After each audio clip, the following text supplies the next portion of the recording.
Esto es Voz Pública. En el episodio 1, ¿facilita el Bitcoin las transacciones y el acceso al crédito? Es un instrumento ineficiente e inefectivo para alcanzar el objetivo que se pretende de la inclusión financiera.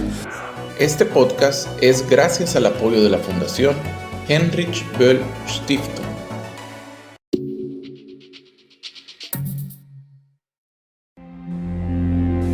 Our ingenuity, what separates us from other species.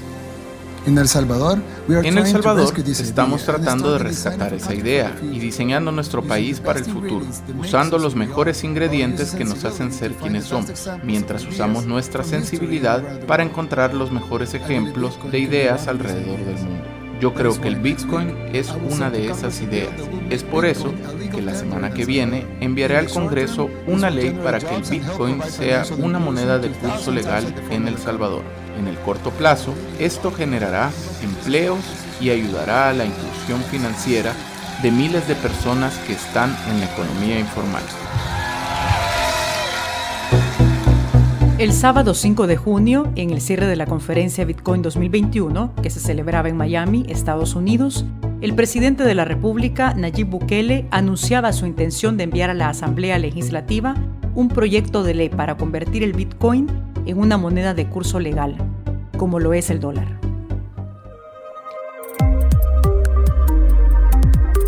Bienvenidos al podcast, donde abordamos historias con enfoque social y fiscalizamos el discurso público. Esto es Voz Pública. Les saluda Wendy Monterrosa y espero que este podcast sea de su interés. ¿Facilita el Bitcoin las transacciones y el acceso al crédito? Las palabras del presidente Bukele se colaron al final de uno de los eventos más importantes del mundo Bitcoin. El mensaje de apenas 1 minuto y medio de duración, grabado en inglés, sorprendió a todos los presentes, quienes reaccionaron con aplausos al anuncio de que El Salvador fuese a ser el primer país del mundo en adoptar este activo digital. En El Salvador, en cambio, no hubo aplausos. Evidentemente sí hubo sorpresa en esas primeras reacciones a la noticia. Una sorpresa que pronto derivó en una mezcla de incertidumbre y preocupación. Desde las organizaciones de la sociedad civil no faltaron los llamados al Ejecutivo a meditar esa decisión, a acompañarla de una discusión seria, acorde con su trascendencia. Estamos hablando de que El Salvador iba a adoptar una nueva moneda. En realidad, para muchos especialistas no es una moneda, es un activo digital. Y los salvadoreños se habían enterado por un discurso de su presidente pronunciado en inglés y en Miami. Los llamados fueron en vano. 3 días después del anuncio y 5 horas después de leerse la iniciativa en la Asamblea Legislativa, 62 de los 84 diputados, los de la bancada oficialista y los partidos afines, alzaban su mano. Para entonces era ya la madrugada del miércoles 9 de junio. Esos mismos diputados habían copado las horas previas a la ley con discursos elaborados para la ocasión, llenos de frases hechas y rimbombantes. Mensajes de futuro y esperanza, del cambio de la historia, de desarrollo económico e inversión. Por supuesto, esos diputados que probablemente antes del sábado no habían oído hablar del Bitcoin, no cesaban en alabanzas a su líder, a su guía, el presidente Bukele.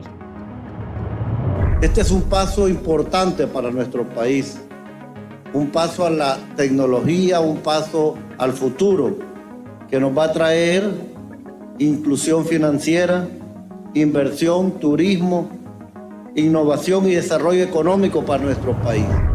Este día estamos dando el banderillazo inicial a una transformación que ya no puede ser detenida.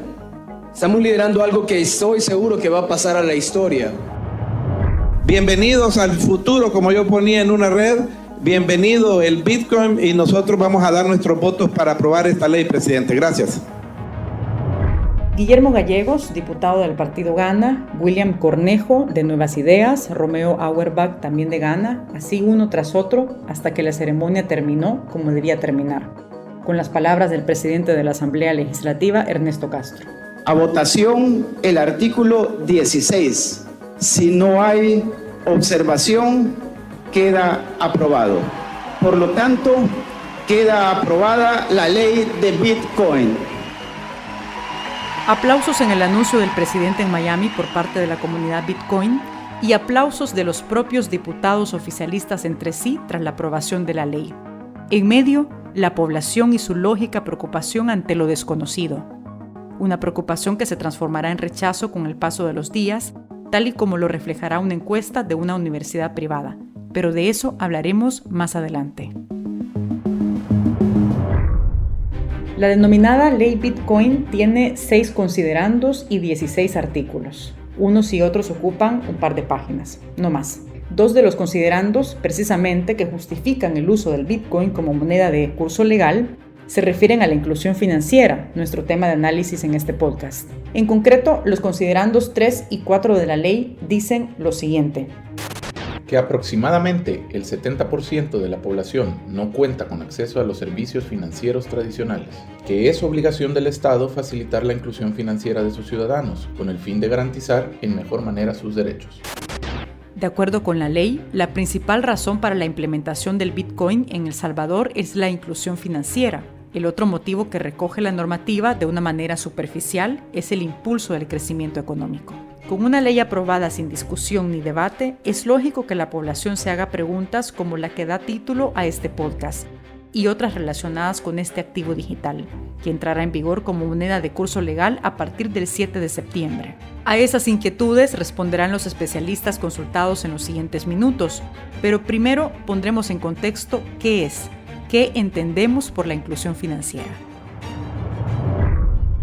La idea es que los hogares de menores niveles de ingreso, como las micro y pequeñas empresas, sean capaces de acceder a productos financieros de coste bajo y productos no financieros. Es decir, que puedan tener acceso a créditos, a poder abrir cuentas en el sistema financiero, pero al mismo tiempo también acceder a pensiones, a seguros.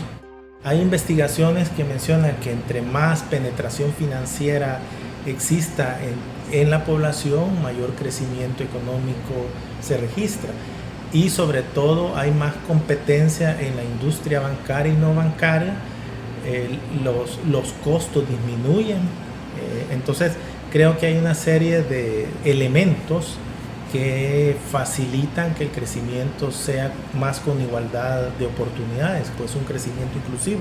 Quien responde a la pregunta inicial es Óscar Cabrera, economista y expresidente del Banco Central de Reserva, en la gestión 2014 a 2019. Bajo su administración se puso en marcha la ley para regular los primeros productos financieros encaminados a reducir esa brecha de exclusión financiera. En el 2015 nosotros dimos iniciativa al anteproyecto de ley de inclusión financiera. Planteábamos crear 2 productos que eran las cuentas simplificadas con las instituciones financieras y otro era los monederos electrónicos que ya estaban funcionando en esa época a través de Tigo Money, después entra Momo. Estos 2 productos financieros podrían facilitar el acceso a una trazabilidad para esos hogares de menores niveles de ingresos y con esa trazabilidad poder tener acceso a productos financieros diseñados a medida de acuerdo a los niveles de ingreso. Pensemos una familia que recibe remesas de los Estados Unidos y esa transferencia cae a la cuenta simplificada en una entidad bancaria. Estas cuentas solo se necesitaba el DUI y una carta en la que uno diera fe de dónde provenían los ingresos. Si no querían formar parte del sistema bancario, pudieran tener una billetera electrónica con Tigo Money y que les transfirieran los recursos por cualquiera de las compañías que existen de transferencias, pues de remesas. El objetivo era que con esa trazabilidad que reciben X monto de remesas al mes, las entidades les diseñaran productos financieros. ¿Cómo está El Salvador en materia de inclusión financiera? O dicho de otra manera, ¿qué tanto acceso tiene la población, en especial la más vulnerable, a los servicios que prestan los bancos y cooperativas como microcréditos, cuentas bancarias? Bueno, estamos muy mal. En general, los países pobres tienden a tener niveles de inclusión financiera bajos. Y de hecho, por ejemplo, en Asia, en África, los movimientos que se empezaron a dar para promover la inclusión financiera, hace ya, este tema ha agarrado fuerza, digamos, de unos 20 años para acá. Entonces se empezó a avanzar a través de sistemas de pagos móviles, celulares básicamente, justamente como una manera de ampliar la inclusión financiera. Nosotros en El Salvador ya nos subimos tarde a esa locomotora. Así presenta la realidad de la inclusión financiera en el país Carlos Acevedo, expresidente también del Banco Central de Reserva en el periodo de 2009 a 2013. Conocida la situación del acceso a productos financieros en El Salvador, ¿es el Bitcoin la solución, el mejor vehículo para reducir la exclusión del sistema financiero? Tatiana Marroquín, economista, no tiene dudas al respecto. No es en absoluto la solución porque es un problema estructural de ingresos, de pobreza, de desempleo, ¿verdad? No lo va a venir a solucionar Bitcoin. Bitcoin se va a quedar solamente en la parte de la inclusión financiera, que es la puerta, digamos, de entrada, que son las transacciones.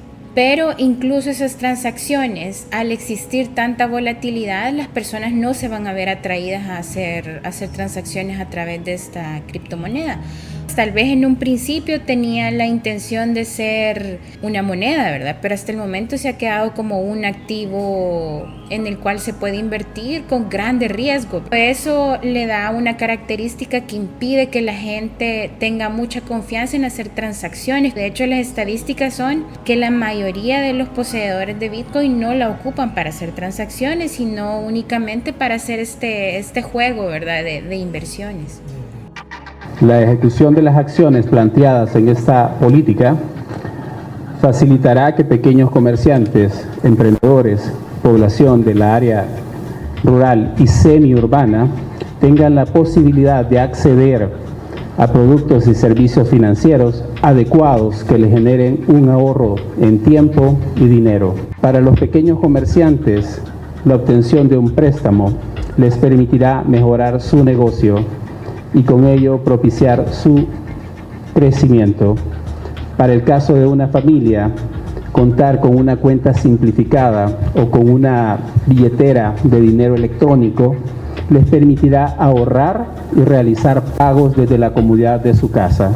Estas palabras recogen parte del discurso pronunciado por Douglas Rodríguez, presidente del Banco Central de Reserva, en marzo pasado con motivo del lanzamiento de la Política Nacional de Inclusión Financiera. Aprobada por el presidente Nayib Bukele, como se indica en el comunicado oficial del evento, la política es la hoja de ruta para que los salvadoreños de menores ingresos puedan acceder y beneficiarse de los productos financieros. Una política que, como en otros muchos países que la lanzaron, antes se apoya en la tecnología, en promover el acceso a la tecnología para lograr sus fines. Como habrán escuchado, esta política apuesta por productos financieros ya mencionados por otros expresidentes como las cuentas simplificadas y los monederos electrónicos. Por supuesto, ustedes se preguntarán si en esa política se habla del Bitcoin o de las criptomonedas en general como agentes para fortalecer la inclusión financiera, tal y como unos meses después nos trata de vender el gobierno con ese activo digital. La respuesta es no, no hay nada sobre Bitcoin, el remedio que los diputados oficialistas ofrecen para combatir la exclusión financiera. Esto es Voz Pública y estás escuchando el podcast ¿Facilita el Bitcoin las transacciones y el acceso al crédito? La inclusión financiera fue definida como un tema prioritario para el gobierno del presidente Bukele, ¿verdad? Porque ayuda a reducir la pobreza, porque mejora la calidad de vida. Quien habla es Federico Paredes, funcionario de la administración Bukele en los primeros meses, hasta noviembre de 2019. A mí me parece que el gobierno, cuando toma esta decisión, no toma en cuenta esta política, al menos no consulta con estas instituciones que forman parte de esa alianza para la inclusión financiera. Que ni siquiera el Consejo Directivo del Banco Central tenía información sobre lo que se estaba haciendo en esta materia. El gobierno introduce el Bitcoin en el país sin tomar en cuenta la política de inclusión, aprobada hace 3 meses, ni a las instituciones internacionales que asesoraron la elaboración de la misma, ni siquiera al Consejo Directivo del Banco Central. Voces, en todo caso, muy necesarias, imprescindibles para saber si el Bitcoin puede ser una herramienta de inclusión o, por el contrario, La llegada de este activo digital obedece a otras causas, a causas desconocidas. Ahora bien, para el economista, eso no quiere decir que el Bitcoin u otra criptomoneda no encaje en esa política, sencillamente porque esa política no pone límites a qué productos pueden ser parte. Hay 4 pilares estratégicos que dice la política nacional financiera que la fundamenta. Uno de ellos se llama nuevos productos financieros y modelos de negocio, y no define exactamente ni pone límites ni restricciones a cuáles pueden ser.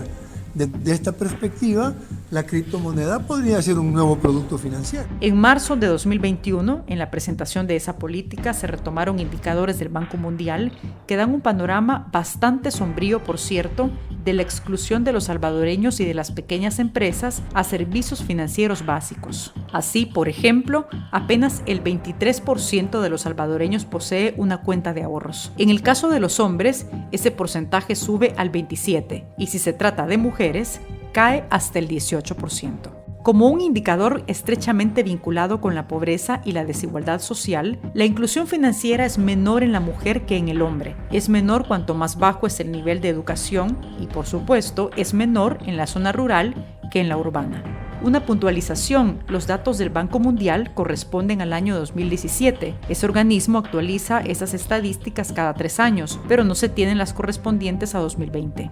Carlos Acevedo suma más razones a las dadas por el economista marroquí y que se sintetizan en esta frase que escucharán de él más adelante. Es un instrumento ineficiente e inefectivo para alcanzar el objetivo que se pretende de la inclusión financiera. Una manera en que a nivel global se ha tratado de aumentar los niveles de acceso a servicios financieros ha sido a través del dinero digital, pero a través de celular. Porque el uso del celular como medio de pago es también dinero digital.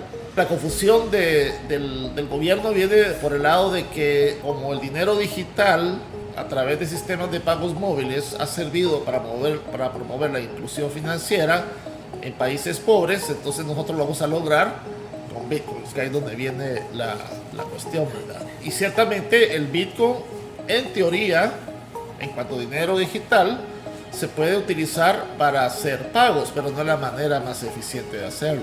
Bueno, la volatilidad es quizá lo más grave, pero no solo eso, sino en términos de costo, que es lo que le interesa al gobierno y que es donde está la clave para la inclusión financiera, o sea, lograr un bajo costo, eso tampoco es cierto. Es un instrumento ineficiente e inefectivo para alcanzar el objetivo que se pretende de la inclusión financiera. Si la falta de ingresos es la principal causa de exclusión financiera, lo lógico, dice Acevedo, es mejorar esas fuentes de ingresos de la población y aprovechar la tecnología como es la telefonía móvil. Los pobres no son pobres principalmente porque no tengan acceso a servicios financieros, sino porque no tienen ingresos. Al tener ingresos van a tener acceso a servicios financieros. Entonces la clave está en aumentar los niveles de ingresos. Dicho eso, es cierto que, como lo prueba la experiencia de África con los sistemas de pagos móviles, hay mecanismos que permiten bancarización mayor que otros. Si el mecanismo para bancarizarse es el modelo convencional de agencias bancarias, donde uno va, abre la cuenta en un banco, obviamente así va a ser más difícil la bancarización. Ahora, si la bancarización se hace a través de un celular que uno puede tener en cualquier lado, ahí lo único que se necesita es que la red del celular funcione bien. Tatiana ve varios obstáculos para la inclusión financiera en el país. Uno, la brecha digital, ¿verdad? Que de acuerdo a un estudio del BID, solo el 45% de los hogares en El Salvador tiene acceso a Internet, por ejemplo. Otras personas pueden tener acceso a un celular y a Internet, pero recargable y no de forma estable, ¿verdad? Y otro es el económico, ¿verdad? El obstáculo económico de que al final El Salvador se sigue moviendo a través de dólares, de que la incertidumbre de esta política no le ha dado a la gente la seguridad suficiente como para hacer transacciones a través de Bitcoin. Entonces, si logramos quitar todos los obstáculos, que es que sea sostenible, que la gente tenga acceso a Internet, que sea un sistema financiero estable, formal, regulado, igual tenemos el gigantesco obstáculo de que la gente no conoce Bitcoin. La gente no conoce el Bitcoin, como dice la economista Tatiana Marroquín, y la gente no quiere lo que no conoce. Bueno, más del 70% de la población no tenía claro cuánto valía un Bitcoin con referencia a dólares, un margen, ¿verdad? no tiene idea. Había gente que respondía incluso que valía $1 igual a un Bitcoin. Y eso muestra un profundo desconocimiento acerca del tema, que hace bastante inviable el que a través de esa herramienta la gente se va a incluir financieramente, ¿verdad? Ese dato del 70% de los salvadoreños que no sabe el valor del Bitcoin respecto al dólar es parte de los resultados de la encuesta de la Universidad Francisco Gavidia sobre el Bitcoin presentada el 7 de julio pasado. Por primera vez en 2 años, la mayoría de la población se revela, muestra su desacuerdo a una medida adoptada y presentada por el mismo presidente Nayib Bukele. Los resultados no dejan lugar a dudas. El 77.5% de los salvadoreños considera poco o nada acertada la propuesta del gobierno de establecer el Bitcoin como moneda de curso legal. El 95% valora el dólar como moneda para estabilidad financiera de su familia. 82.8% de 337 receptores de remesas encuestados prefiere recibir el dinero en dólares. La población no conoce la ley Bitcoin, muestra una clara confianza en el dólar y por ende no quiere ese activo virtual. A eso sumemos estas otras razones. El tema de si la inclusión financiera se puede favorecer por los criptoactivos, como es el Bitcoin, ya algunos investigadores lo han desarrollado y han llegado a la conclusión que es muy difícil en los países en vías de desarrollo, donde hay fuertes restricciones tecnológicas como el acceso a Internet, a servidores seguros, a una alfabetización digital y financiera. En suma, las opiniones es que por el contrario, el Bitcoin va a venir a agravar aún más las brechas de desigualdad existente entre hombres y mujeres, entre zonas rural y urbano, y también va a traer como consecuencia una desintermediación financiera, ¿verdad? Desintermediación es que van a reducirse el acceso a las cuentas de ahorro que van a tener los hogares de menores niveles de ingreso y las pymes, ¿verdad? Si el gobierno no acomete inversiones importantes, como por ejemplo subsidiar la penetración gratuita de los teléfonos inteligentes a los hogares de menores niveles de ingreso, va a ser imposible que tengan una wallet. Que los celulares pequeños, eso que le llaman Tamagotchi, no se puede incorporar una aplicación, primero por la capacidad, por el sistema operativo. También la encuesta de la Universidad Francisco Gavidia consultó sobre este asunto. El 67% de los 280 comerciantes entrevistados asegura que no aceptará pagos en Bitcoin, 2 de cada 3 salvadoreños. Es necesario que el gobierno sea sincero en el sentido que no es el vehículo fundamental para aumentar la inclusión. El vehículo fundamental es a través de las cuentas simplificadas. ¿Por qué? Por un lado, estas cuentas simplificadas tienen el respaldo del Banco Central. Hay una moneda fiduciaria detrás, que es el dólar, a diferencia de las wallets, que es el Bitcoin. Otro, en las cuentas simplificadas y en los billeteros electrónicos de dólar, detrás están las normas del Gafi. Hay una vigilancia del origen de los recursos. En las billeteras del Bitcoin, pues obviamente se hace muy difícil por el sistema de pagos descentralizado. Costos y comisiones por comprar Bitcoin, por usar los cajeros y el ejemplo más claro en el Zonte, la zona de El Salvador pionera en el uso del Bitcoin. El presidente dice, bueno, las remesas se van a poder enviar casi gratis. Si por ejemplo tú tienes tu billetera electrónica, yo tengo mi billetera electrónica y estamos dentro de Stripe y yo te mando Bitcoins, eso es barato. Ahora, para entrar yo a mi billetera electrónica Stripe tengo que comprar los Bitcoins, eso ya no es barato. Porque está la comisión que se le paga a los mineros. Entonces ahí es donde yo hago mis compras de Bitcoin. O sea, me meto a una plataforma y digo quiero comprar Bitcoins. Ellos a su vez se arreglan con los mineros. Entonces ahí va un fee, tengo que comprar el Bitcoin. Y luego el fee de la plataforma, ya no es gratis. Y luego si él quisiera sacar su dinero ya en dólares, entonces tiene que ir a un cajero. Cuando hemos visto los cajeros del Zonte, ¿cuánto cobran? $5 de fijo y 10-25% sobre el monto. O sea que si yo voy y saco $20, voy a pagar 5 de fijo y 10-25 de monto. Sobre 20 son $1 y fichas, más los 5, $6.25 por $20. Eso no es barato, mucho más caro. Ahora, no sabemos cómo va a operativizar el gobierno esto, porque el presidente ha dicho los que usen la billetera Chivo, y me imagino que la red de cajeros Chivo supuestamente va a ser gratis.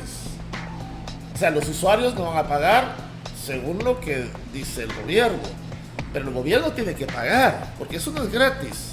Entonces lo interesante sería ver, bueno, los usuarios no pagamos directamente, pero ¿cuánto está pagándole el gobierno a Stripe o a quien sea que maneja eso? ¿Y con qué dinero lo paga? Con nuestros impuestos. Pero los expertos en eso dicen que por la tecnología del Bitcoin es caro. Es más caro que los envíos convencionales de remesas. Por lo menos los más baratos, porque también ahí hay un rango de precios. Pero los más baratos sería más caro en Bitcoin.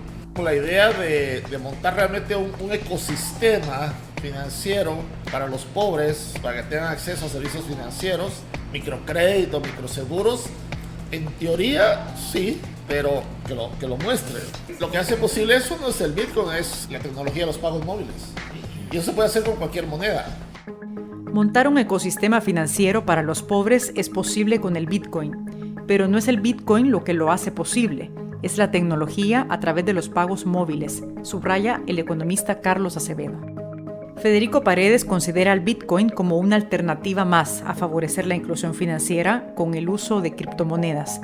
Ahora bien, lamenta la falta de consulta de este tipo de medidas y, en consecuencia, la incertidumbre que todo esto genera.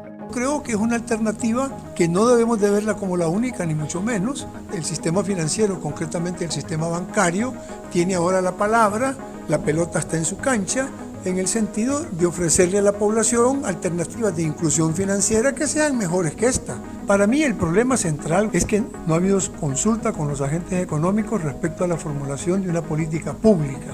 Y eso es lo que me parece a mí que es preocupante. Tomamos decisiones sin conocer cuáles van a ser las consecuencias. Y después, ya en la práctica, vamos a medir las consecuencias. Y ahí podemos pagar caro los errores, ¿verdad? Y qué mejor que poner el punto final a este podcast con unas reflexiones sobre la tecnología de Laura Hernández.